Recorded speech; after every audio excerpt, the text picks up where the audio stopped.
Itong nilabay nga Domingo, mahigayon niyo baptism of the Holy Spirit sa BCPP. Naghimo pa sa benediction sa Blessed Sacrament, pagkanta pa sa Usalutaris Hostia. Nakapangutana ko sa Blessed Sacrament, na anong dili man ang Iglesia ni Cristo, Muslim tuo nga Dios ka. Naglaro man sa wala ang kasulatan, ang mga kabahayan nga Dios yun ka. Sa Mateo 1:23, pagkatawag ka og Emmanuel, o God is with us. Bisaya pa, ang Dios uban ka nato. Kinsa man diyan ni Dios nga iuban ka nato? Wilain si Jesucristo, napagulangin.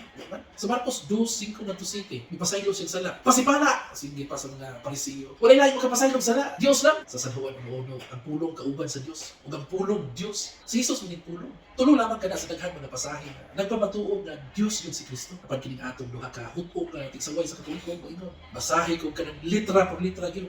Niingon si Jesus, Diyos ko. Bueno, ang litra nagapatay. 2 Corinto 3:6. Apan kung ako kang patuyangan sa imong gusto, mabasa yun. Ang litra por litra, ang pulong, Diyos ko. Mateo 46:27. So yun ang inyong ukap. At bang sa Blessed Sacrament, ipatibaw ang tubag, pinagi na sa logic, pamatanong tika, uyon ka ba na si Kristo anak sa tao?